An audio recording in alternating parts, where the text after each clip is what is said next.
Which one will it be? I'm pointing to one of them. Hello, I'm Steph, aka Literati Medium. So this month was an interesting reading month for me because I had both my first 1-star and 5-star review books. And that's also really interesting because I only finished 2 books this month. And I think the reason for that is because my 1-star book put me into quite a bit of a slump. Plus, as you know, if you've been following my channel, there's been a lot of things going on in my personal life right now, one of which is I hurt my arm. The first book that I read this month was the Reincarnationist papers, which I will put here. Sorry, I can't bend my wrist very well. If you don't follow my book versus adaptation series, I suggest you watch that to know more about why I feel the way that I feel about this book. Maybe it's over here. I don't know. I always get which side that link will pop up on wrong. We'll see. Which one will it be? I'm pointing to one of them.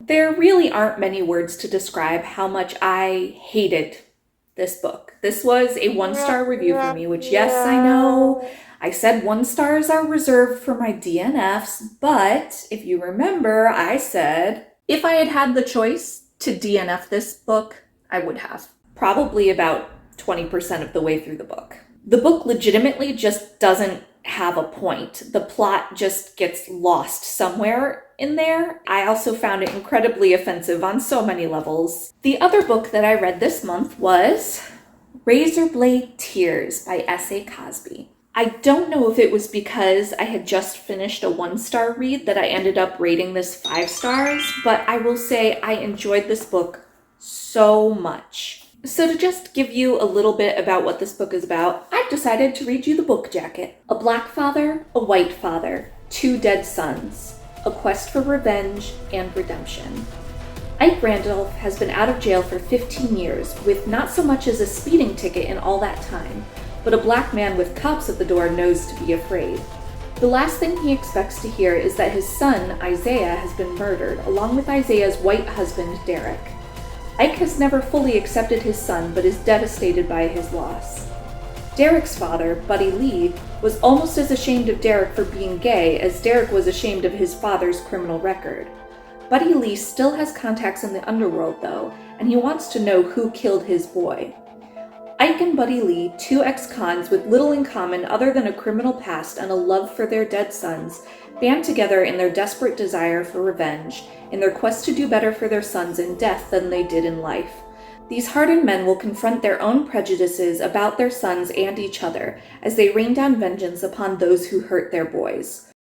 So, as you might know, thrillers aren't my normal chosen genre. So I was actually really surprised that I liked this book as much as I did. The character voices for Ike and Buddy Lee in particular are so great.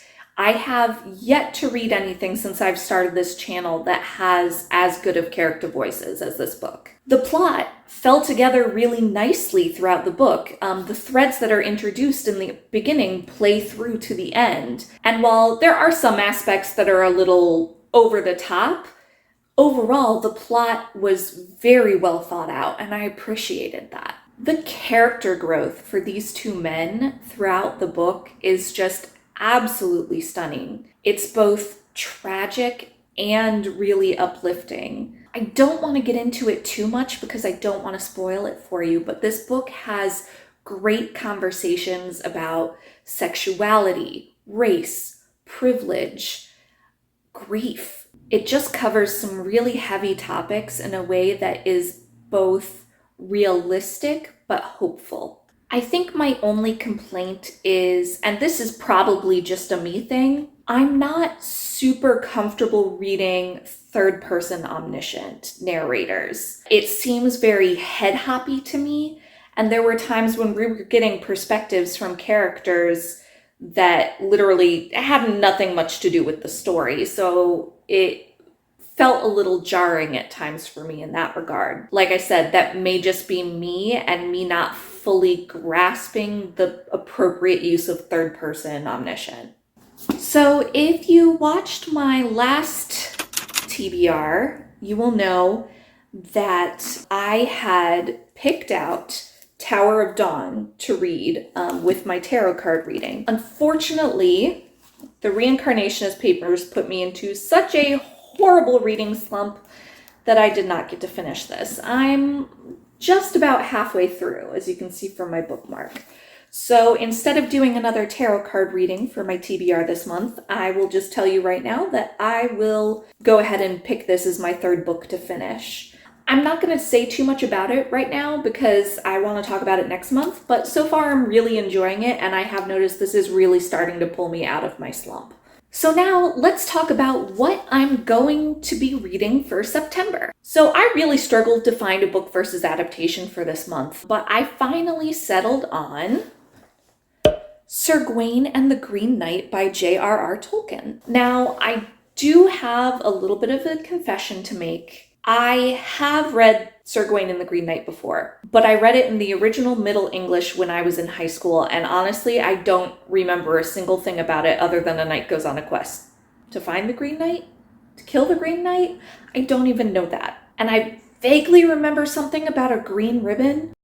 So I do think it still counts as watching the movie first when I go see The Green Knight in theaters by Studio A24, which I'm pretty excited about. A24 movies are usually pretty hit or miss for me. They tend to be a little too stylized. I'm looking forward to it. I love Dev Patel. I'll let you know how that goes. And my Book of the Month Club book for the month of September is going to be...